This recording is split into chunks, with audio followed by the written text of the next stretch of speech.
And welcome to Elite Force Staffing's podcast, where we talk shop about the skilled trades, world of construction staffing, and sometimes absolutely nothing of importance.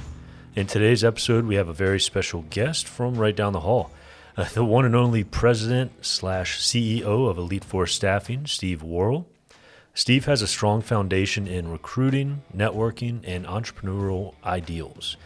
He built this company from the ground up and excels in finding the perfect person for the job, whether it's in our home office or out in the field. Here, our host, Brent Waters, does a deep dive into Steve's experience in the industry and what some of Steve's motivations were when he was actually creating Elite Force Staffing. We broke this episode into two parts just to fit our general episode length, so enjoy. All right, folks. So today we are sitting down with Steve Worrell, President and CEO of Elite Force Staffing. And so obviously, Steve, we know you. We know kind of where you came from, how you got here, but the folks out there don't. So why don't you just kind of give us the Reader's Digest of sort of how we got to Elite Force Staffing in 2020. All right. So essentially, I'll just, to make a long story short, I'll start with the staffing, the beginning of the staffing career. Sure. So I started in IT staffing for a company called Robert Half. Did that for about a year. It was definitely a rude awakening for me from coming from the IT world. I didn't have a whole lot of sales experience. So they kind of threw me to the wolves, but I will say that the training was impeccable. Extremely long hours. I want to say I was averaging 14 to 15 hours a day. And working for Robert Half, public company, there's a lot of standards or a lot of quotas that have to be met. So, for example, I believe, I'm going back roughly about 15 years, so I'm trying to remember, but I want to say it was roughly about 20 interviews a week, and we had to have 40 connects a day. And a connect is essentially like an email or a phone call. So dealing with all that, not having any prior sales experience or recruiting experience, it was definitely an eye-opener. So once again, I want to say I only stayed there for about a year. It was tough. So met a guy in a bar.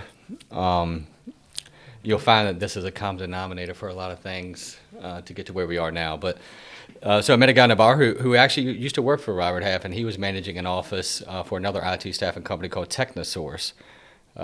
He obviously knew the prior training that I had, and he had heard my name a little bit, so he ended up offering me a position with his company.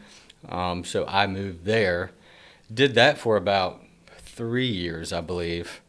Really, really enjoyed it. And often in the IT staffing realm, you're working for a company, and then a bigger company acquires them, and then things change, right? So, So that's kind of what happened there. We had that good, kind of like what we have here. It was a family atmosphere. It was really cool. We kind of just went to the beat of our own drum, and then big corporation buys us, and things changed, and it went back to the Robert Half way. Which is something that I just didn't really agree with. I found myself, trying to hit these quotas. I found myself calling people just to hit that number, as opposed to actually, trying to qualify a great candidate. I knew this person wasn't going to fit, but I had to hit that quota, because literally, at the end of every week, if you didn't hit your numbers, you had to have a great explanation why. And if not, you were going to pay for it, which once again, I just didn't agree with. So, worked at Technosource for about 3 years. There was another company in Richmond called Consult to Hire, kind of a mom and pop IT staffing company. Had some really good contracts with some of our local companies here, the primary one being Capital One. So moved over to him, did some great things there. Once again, had that kind of family feel that I was looking for. Didn't have to worry about the quotas. Really enjoyed that. Did that for about, I want to say that was about 3, maybe 4 years. And just kind of got burned out on the industry, man. Just took a little bit of a sabbatical. And once again, met a guy in a bar who did basically, construction staffing. And so I ended up interviewing with him a few days later, and he gave me an opportunity. And it was a smaller company and really helped them, take them to the next level. Worked there for about 3 years, and I found that I really liked that industry much better than the IT industry. In the IT industry, it's, maybe it was just a little too professional for me, and I had to wear suits every day. If I wasn't taking someone out to lunch, once again, I had to have an explanation why. Like, hey, why did you go to lunch by yourself? Because literally they expected us to take somebody to lunch every single day. So it just really wasn't my cup of tea, but the construction was. In my younger years, I had a stepfather who was a general contractor. I grew up, working for him, framing houses, just doing odds and ends. During the summers, if I wasn't doing any sports or anything like that, I would go work for him to make some side money. Learned a lot about the building industry, and it's just something nostalgic. It's just something that I've really enjoyed, and it's something that I'm good at. But what once again, going back to working for this prior company, I did that for, once again, it's about three and a half years. I literally got married on a Saturday, and I asked my boss, like, hey, can I go on a honeymoon? And it was during the time, as a matter of fact, it's coming up. Glad we were talking about this, and now you just reminded me of my anniversary. But I've got an anniversary in about 3 weeks. And so it was about this time of the year. We were really, really busy, and my boss wouldn't give me that time off for the honeymoon, and I kind of understood. I was definitely passionate about the job, so I understood. The wife, not so much. But so I got married on a Saturday, came back on a Monday, and they let me go. Complete shock. And, It's your wedding gift. Yeah, it's always good to come home to your wife of 2 days and say, hey, I lost my job. Things are going to be great, honey. It's fine. But honestly, looking back, it was a blessing in disguise. I always wanted to start my own staffing company. It was something that I always thought about. Just didn't really have the huevos to do it, and he actually helped motivate that for me. So once again, a blessing in disguise, and I'm so glad it happened. Because well, you kind of covered some of the things, and we've talked about this before, as we've both been in this industry for forever, it seems. What do you think are the main differences? Because I feel like people that come from commercial staffing or IT staffing into what we do, there obviously are some major differences. Obviously I'd say we're a little biased, but I feel like there's a lot more satisfaction here. But I mean, what do you think, to those who haven't worked in either industry, IT staffing or skilled trades, what would you say are the major differences between the two? There's a few. Now, in IT world, the technologies are constantly evolving, constantly changing. So you have to understand the nomenclature extremely well, and you have to have a good bead on the industry, because once again, where Microsoft.net may be hot now, 6 months from now there's a new syntax, there's a new programming language that's better. So having to know all that and stay relevant, that's tough. Once again, for me, I wasn't a daily suit kind of guy. That just wasn't me. Obviously, in what we do, we don't have to do that. But one of the bigger differences is, so when you're working on a requisition, in the IT world, we would have whiteboard meetings every morning. I would have some recs that were assigned to me, and I would go and start working on my recruiting efforts to place a good fit or a good candidate for these recs. Now, all the while, the onboarding process or the recruiting process, you have a phone interview, then you have a face-to-face, and then more than likely you have another face-to-face. So this process, this life cycle can take upwards of 4 or 5 weeks sometimes. Yeah, sales cycle's incredible. All the while, you let's say out of 5 or 6 candidates, you come up with 2 that you think are a great fit. You submit them to your client. There's at least 6 to 8 other companies that are doing the exact same thing. The odds of you getting it are pretty slim. I mean, you're essentially just throwing spaghetti at the wall, in a calculated way. And it's like that realtor that has those open houses. You could have 50 open houses and still not sell that house, and that gets frustrating, because this is how you get paid too, right? So that's one thing I really didn't like about it, because I spent a lot of time and effort trying to put the right candidate in place, and I can't remember what my close percentage was, but it was more than 50%, but it was still not where I wanted it to be. So that's a big difference. In the construction world, our clients trust us. They say, hey, we need 20 guys who can do this. And we do our due diligence, and then they trust that we're going to put the right folks out, right? And obviously we do, but that whole cycle, not having that was a huge fresh of breath of air for me. I'm trying to think of something else. I think the people, and there's, of course, they're different folks, they're Yes. different people, and it's tricky. I want to be really careful how I say that, because, if you're dealing with, someone that's like a space planner, or someone that does like AutoCAD versus, a trim carpenter or an electrician or general labor or an equipment operator. And once again, I don't have the same. My journey and on that side, of the white collar contract staffing was very short. It was enough for me to get a taste of all that you're talking about. Yeah. The sales cycles, just and coming from here where, it's nothing for a client to call us on a Thursday and say, hey, we need 20 electricians on Monday, and that's what we do.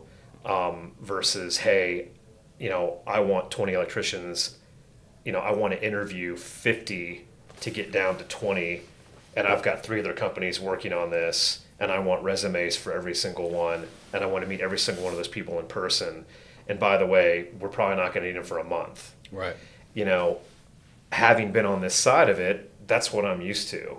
So I don't know any better. But somebody that's on that side of it, and I've often asked the question, does it have to be that way in that industry with the rat race and the volume, the KPIs, the It's quotas? so saturated, though. The KPIs and all that. Yes, I would say yes, because the reason why is a lot of those companies are public, so they have people to answer to, shareholders to answer to, and obviously they're successful. They wouldn't be doing it if they weren't successful. But I just don't like that model. Do you think that approach on the sales side would work in our industry? It does. Haven't you worked for a company that does that? Sure, but Yeah. but I'm talking about the, beating somebody's phone up, every day of the month trying to get a rec. I feel like our clients are typically more laid back. A lot of what we do is off of referral, right? These companies want to know, because there's a huge, like you said, trust. There's a huge trust thing there. It's always intrigued me, because we've worked alongside all these other industries for all these years, and what makes them different, what works, what doesn't work. I agree with you. I did the suit thing. The novelty wore off after about a week. Mm-hmm. It was fun. The 80 calls a day, 100 calls a day thing. The blue collar side of it, to me, is just a lot funner. Yeah. Every day. Cheaper too. Correct. You buy, that suits. Oh yeah, no doubt. Rack up. Joseph A. Bank. One thing that always sticks out to me, though, that is just ironic to me. So when I worked at the previous staffing company, this construction company I was telling you about, I remember like 2, 3, maybe 4 weeks in, my boss, one of the owners actually, came into my office and was like, hey, your emails are like really too polished. They're too well written. Can you dumb that down a little bit? And I was just baffled by that comment, because he literally wanted me to. I guess he just had this stereotype that, hey, you're dealing with the construction market, so maybe don't be so polished. Don't write your email so well, and I refused to do that. I was like, no, absolutely not. This is who I am. This is this is my approach, and I think that's honestly why I was able to be as successful as I was, because maybe some of these folks didn't, have any. They never crossed paths with someone who took a professional approach in it. And that's one thing that I saw in this industry when I first got into it, is that there were so many competitors out there that were, putting out painters, as electricians, or laborers as carpenters, and they were getting a bad rap for it. So I was successful very quickly, simply by just doing what I said I was going to do and putting the right person on the job. Yeah. It's not rocket science, but it just amazes me that nobody else was really doing that. And we still have those issues to this day. Not us as a company, but our competitors. And, that just makes it so much easier for us. The bar is so low. I've said this for years, especially in our industry, that, going across all different industries, customer service is in the toilet. Mm-hmm. It has been, and if you're here, you're going to do obviously better. If you're here, the sky's the limit. Correct. And the interesting thing, and this kind of obviously leads into my next question. The interesting thing is that it's really not that hard to do that. No. To listen, to do what you say you're going to do, to just understand. And we know, and part of what we'll talk about, a lot is how do we do this really well versus how do we do this really bad? How do other folks do this bad? And the interesting thing about it is that it isn't anything really proprietary. It isn't something that we would be afraid to tell the entire world, because it's pretty basic stuff. And obviously you really just need to care about your customer, and you need to care about our employees that work in the field for us every day that make this possible for us. And if you don't, this isn't for you. Correct. 100%. We said that. I've seen a lot of folks come and go, and if you just don't care, in the long run, it catches up with you. Well, you have to have thick skin. It's definitely a tough industry. Yeah. I've seen some guys get chewed up, for sure. You're dealing with the general public, and your clients are relying on you to deliver. And at the end of the day, you got to count on that, on the public, and they will fail you. We're all human. Well, and I think that's an interesting thing about our industry is that, and it's something I haven't really thought much about in the past, but, this is an industry where there's not a chance that things are going to go bad. It's going to happen. It's inevitable. It is inevitable. Mm-hmm. And being prepared for it and understanding the dynamic and trying to be reactive and into those situations. And, to me, that's really where I think, once again, doing it really well versus doing it really bad, that's a big part of it. But there's things that we've learned along the way, you included. I know we've had these discussions, but there's things that you can do to minimize some of these issues. Sure. And I think that's a way that we operate to be as successful as we are. We've definitely learned a lot along the way. Exactly. And the beautiful thing I've said about that for the last several years is that when we've brought people into the industry, I've told folks, when I've trained people, hey, listen, I'm going to send you out in the field in 2 weeks with the knowledge I had after 3 years in this business. Like, we're gonna talk about all of the gray area stuff that's not going to be in this guide, that all of the things that actually are going to happen to you, and you're going to have the luxury of not making the same mistakes that we've made, because they are painful. Yeah. I real quick, the very first job where I ever got in this business was for 5 laborers for a mechanical contractor. And we had a recruiter, and the recruiter said to me, hey, I've got 5 guys. I've talked to them about the job. This was on a Friday. Just give them a call, and they'll be there on Monday. So I think I left messages for like 3 or 4 of the guys. I did talk with one of the guys. I'll meet you over at J. Sargent Reynolds. it didn't occur to me that it's this massive community college. We're going to meet at this building. Long story short, I get out there Monday morning, and I think I had 1 out of 5. Nice. That's always nice. And it was absolute terror. And you know, the guy, the foreman was a pretty decent guy, and he said, you know what, I just don't even worry about it. And I had the one guy there, and I started walking back to the car, and I thought, you know, I got to tell this guy to go home. And then I stopped and said, no, I don't think that's what I want to do. So I went back to the foreman and I said, hey, look, man, he's here. Can you use him? And I'll do everything I can to get 4 out here tomorrow. And he said, okay, man. Yeah. He said, and the next day I got 5, or 5 total, you know. But like I said, I mean, that's how you learn. It's an ugly business at times. We've removed a lot of the ugliness with our strategy. But it's always going to be there. Always. So talking, and you sort of alluded to some of this stuff with what we've said so far, but when you started Elite Force Staffing, you know, what were a couple, or however many things you want to discuss, things that maybe that either on the IT staffing side or with the previous skilled trades experience that you, things that those companies didn't do or did that you wanted to do differently? What if you said, you know, I'm going to start a company, and if I do, I'm going to do it this way? Like, what were some things that you wanted to kind of bring to the industry? Well, just to reiterate the fact that, I mean, number one was doing what you said you were going to do, spending the time to do the due diligence to truly make sure you're putting the best candidate, you're submitting the best candidate to your client, because in the IT world, you know, with all that competition, you had to make sure that you were putting some rock stars in there. So even though I may have not, you know, placed Johnny Smith with XYZ company, at the end of the day, I slept better because I knew, like, he was a great candidate, but there might have been one little minor thing that, you know, that he lagged on as opposed to the guy who did get it. So bringing that experience over to the construction world, making sure that you're going further than just, you know, placing an electrician with an electrical opportunity. You know, checking their personality, checking their work history, checking their backgrounds, giving them a drug test. You know, some of the, you know, the company that I work for, you know, they didn't do a lot of that stuff. And some of the stuff they said they were doing, they truly weren't doing.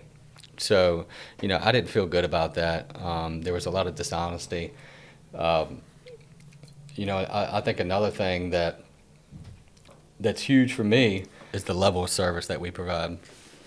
You know, it's all simple stuff too, which is crazy because, you know, all of our guys, our account managers, our recruiters, you and I, our phones are on 24/7. Mm-hmm. Even to this day, I took a call last night at not like 9:45.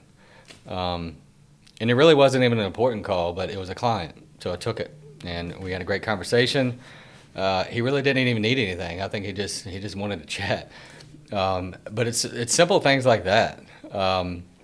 You know, a big thing in this industry too that I've found that is an issue is, for example, XYZ company calls, hey, I need 20 electricians. How many do you have? Oh, I've got all of them.